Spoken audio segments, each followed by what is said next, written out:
Hey, I know you guys don't know this golf course, but getting up and down from over there on this pin, that's pretty saucy for somebody that's seen it the first time. That's the point. Yeah.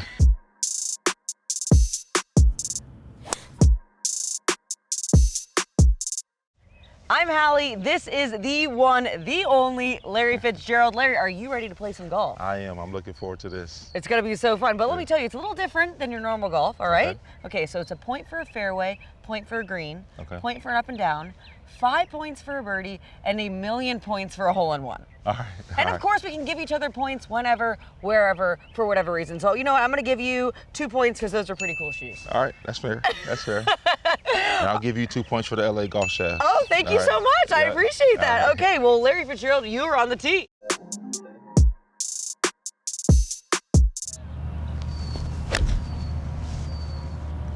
Nice. Look at this man showing off with an iron. That's a point, Larry. Nice ball. Okay. We'll take that one. So, Larry, your love for golf is very well documented. When did you fall in love with golf? Or actually, tell me when you were just introduced to the game. So my first introduction to the game was actually Tiger Woods did a first tee clinic in Minneapolis at Hiawatha Golf Course. It's kind of where my dad played. My brother and I actually were like four caddy. We didn't actually like playing golf because it was just too slow. We were into more fast sports like basketball, football. But, you know, we could make a little bit of money on those days kind of doing some four caddy work. And so, like, we were around the game. So I understood, like, the etiquette of the game. I understood, like, the game of golf. You got the whole gist. But I really had no interest in playing it. Yeah. I just wanted to make some money doing it. And so, like, that was kind of my first introduction. Actually, Tiger Woods was, like, the first clinic, you know, to put my hands on the grip and, like, teach me how to swing. Wait, so the first time you ever touched the club? Not the first time, but, like, in an instructional sort of way. Capacity. Got it. Yes. It was with Tiger Woods. Was with Tiger Pretty Woods. Pretty good guy. Yeah. Decent player. Yeah, so that was the first time you really got a taste of it, but then when did it really hook you? 2013, one of my teammates, his name's Andre Roberts, still one of my closest friends. He talked me into going and playing in this scramble, and I hit it like crap all day, right? But I hit a couple shots, I was like, oh, okay. Honestly, there's nothing in life that feels better than a well-struck golf ball going in the direction that you want it to go in. Because it happens so infrequently, even when you get better, it just doesn't happen. Like, you hit good shots, but it was a little bit right, or it was a little bit left, it was a little bit short. And so whenever you hit a golf ball flush, and I hit a couple that day, I was like, I gotta have more of this. And the rest is history. The rest is history, yeah. You got a little mud, you got a mud ball. Mud ball, clean that off. Minus 1 point for cleaning the mud ball in the fairway. No. There's no lip cleaning place today. And she got her hand on her ball. That's fair. Okay, fine. All right, I see how it is. Nice ball. Thank you. Nice ball. Thank you. Point.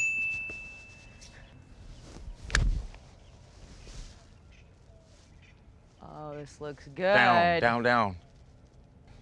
Pretty good.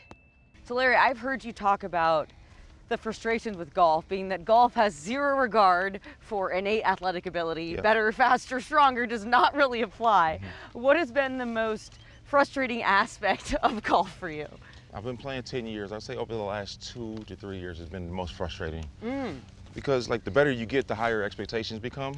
And, like, I'm at that point now where my swing, I've maxed out, like, the height of my ability with the swing that I have. So I'm at that place now where if I want to get better, I have to do some things differently with my swing. And so, like, trying to find the time to work on the nuances of the golf swing, which you just don't have. You just want to go play. Right, and also the patience, because sometimes it gets worse before it gets better. Oh, it definitely gets worse before it gets better. And I think when you first get into it, like, you just make these huge jumps. You know, you go from shooting 120 and then now you're shooting 105. And right, you can take off 50 Yeah, strokes. I mean, it's really quick. It's really quick. And then you get to like a 5 and you're like, okay, this progress is really starting to slow down. Right, exactly. And it starts becoming, you know, missing it on the right side and, you know, not short siding yourself and all these thinking your way around the golf course, which, you know, you just grab the driver and just hit it as hard as you can. And like course management. Yes, course management. Now we're looking at, you know, the little differences. Yes. To take off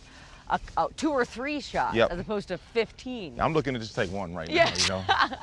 Okay, so on the flip side of that though, what do you love about golf? I call it the best 4-hour interview you can have. I love Like, that. so you spend time with somebody in the golf course for 4 hours, you know immediately if you ever want to do that again with them, you know? And it reveals a lot of character too, right? Yeah. You know, you see somebody and they're hitting it poorly, like are they gonna be blaming their caddy? Are they gonna throw clubs? Are they gonna make excuses about why this, that, you know? And I think golf is the great reveal. I completely agree. And also, you know, I've played golf with people and then people will be like, oh, how do you know so-and-so? I'm like, I actually only met him one time, but Yeah. you know, it was 4 hours. Yeah, and we for saw, sure. you know, each other at the highest of highs and the lowest of lows. And you just build these relationships that you could have never had. I agree. Yeah. Yeah. All right, let's see it, Larry. Ooh, settle. No, Larry, no. Well, that was quick. No, stop.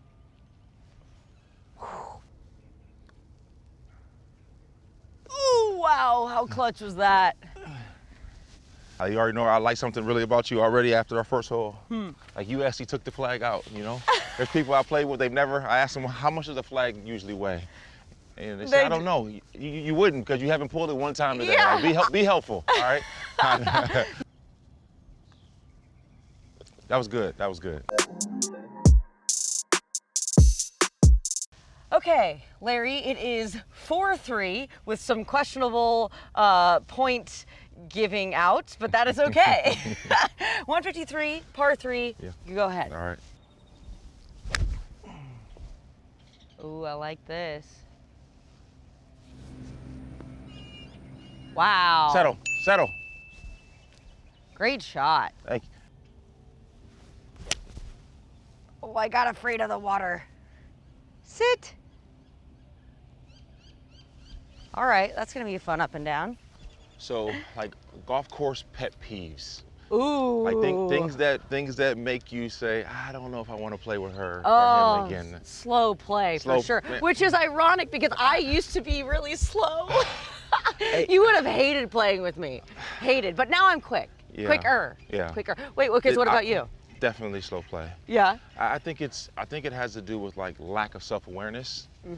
Like if you're in a group setting and you know you see people kind of like talking behind you or snickering about things, like Yeah. you're like, okay, what is it? I know it's not them because they're talking. You know, like Yeah. just picking up on like things that you should be picking up on. Right. I you mean, know? and I think the other thing that's not so much a pet peeve, but when I'm having conversations with golf, about golf, and people say, I have to tell you, like, I'm not very good. You don't want to play with me. And I'm like, listen, I have no problem playing with people Yeah. of any level, but just keep up. Yeah. Right? Yep. That's it. And like in terms of talking, like when we're playing golf, like I don't talk on the tee box and I don't talk on the greens.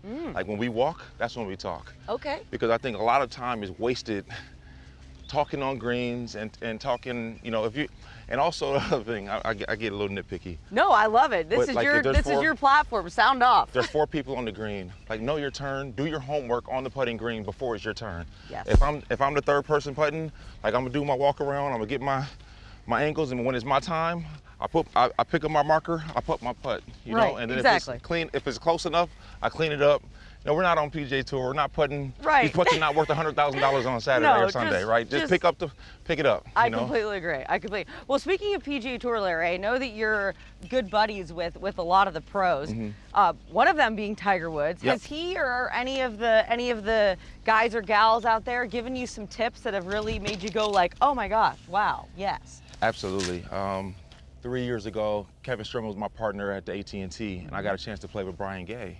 And like I always heard about his putting. I always heard how every putt he hits looks like is like. And I played with the guy for 3 days, and I don't think he hit one putt that did not look like it was going in. So, like every morning I would get there early, and I would just stand next to him, and I would just watch his technique. I got a whole bunch of videos watching it, and like there's certain things about people's games that you.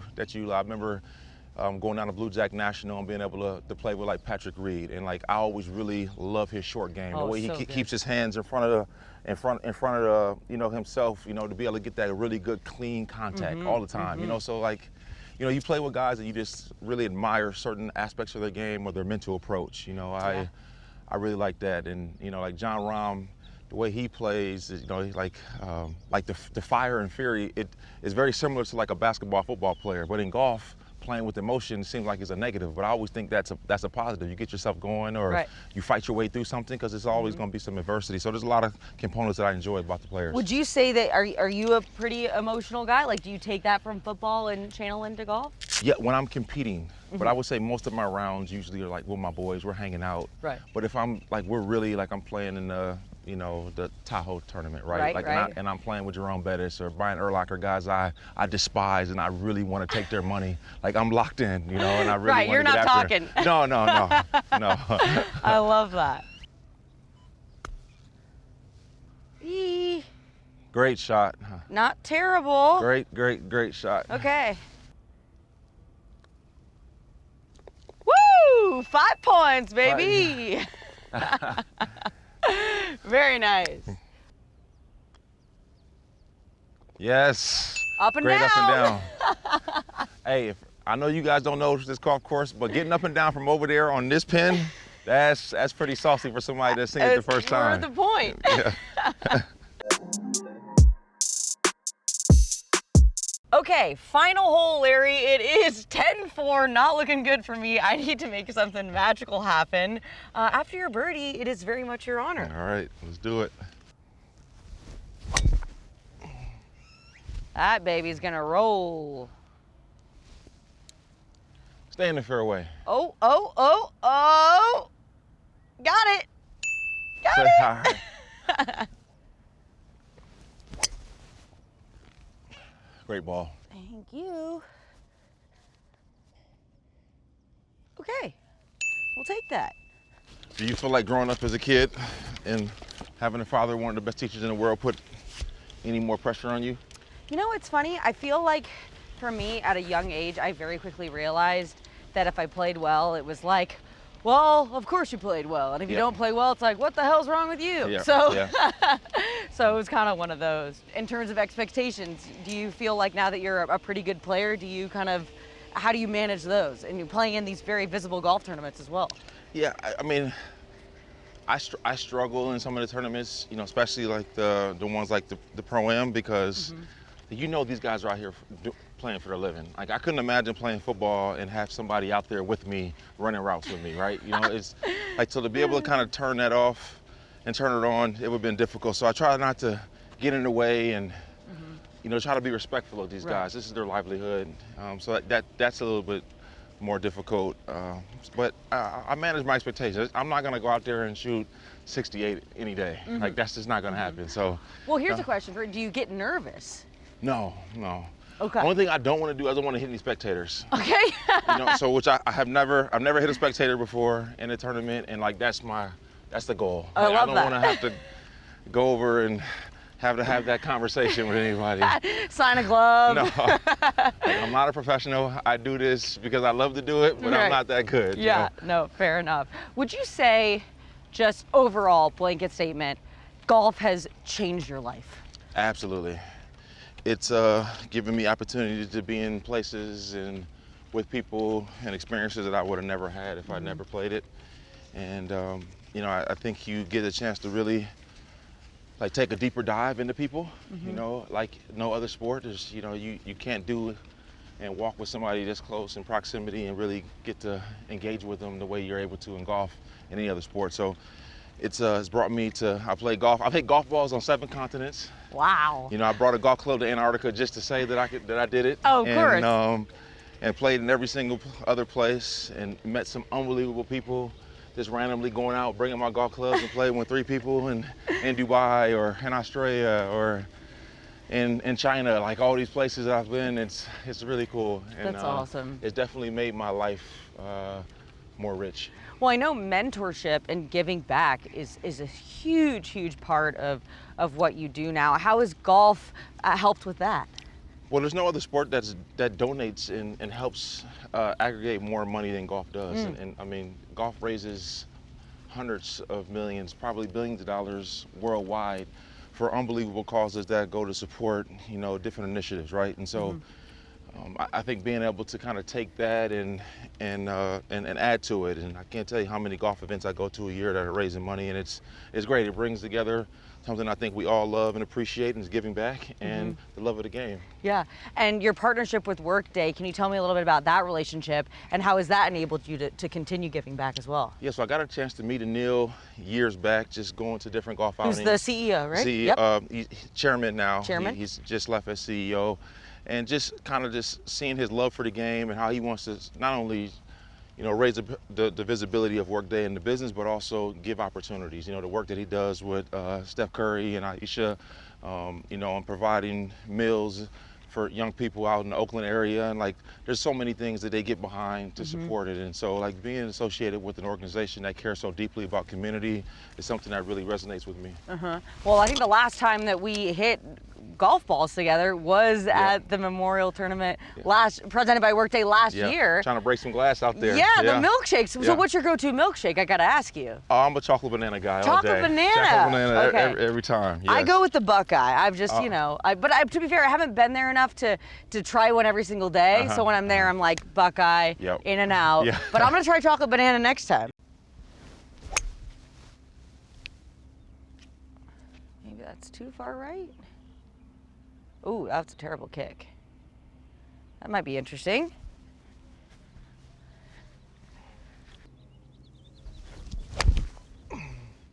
Really nice.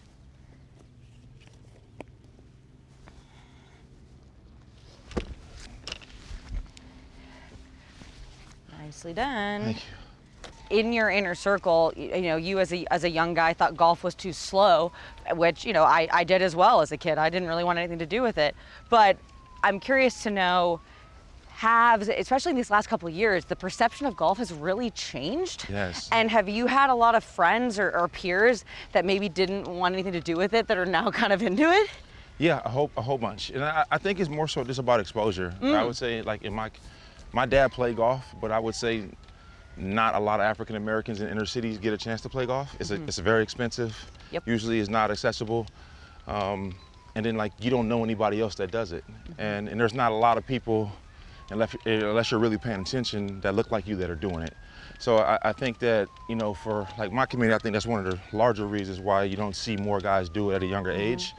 And so working really hard to try to lift the game and expose more people to it, to get, a little bit more broad, women and different minority groups to be able to play the game that, you and I love. Yeah, absolutely. Absolutely. And I think to your point, it just comes down to, I'm not going to maybe go out there by myself if I don't know anybody that can take me and the price point. It's cool to see all of that shifting now. Absolutely. I agree. All right. Oh, man. We're going to see what it's looking like. We're going to see them hands. Okay. This is going to be interesting. Hit the cart path. Oh, I like the cart path play. I like the cart path play. Hey, I got to try that. Pretty good. That's totally what I meant to do. Oh. It's so tricky with that water right behind it. Yeah. Last question for you. I'm sure you are in a lot of people's dream foursomes, and you play with a lot of cool people, but who would be your dream foursome? The one thing I love talking to leaders. So my first would probably be Nelson Mandela. Oh yeah, great one. And then I love people who can articulate their thoughts and put it on paper really well. So I'll probably go with Maya Angelou. Okay. And I love people who take shots on themselves and are willing to do things that people may have told them that they can't do or not capable of doing. So Elon Musk would be, high on that list. I don't necessarily believe in everything that he talks about, but I love his ingenuity and his ability to just continue to innovate. Yeah.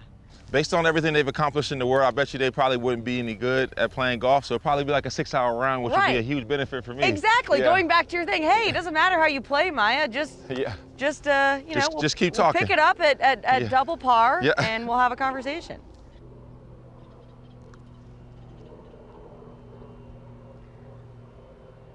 No, Larry, hit the putt. Wow.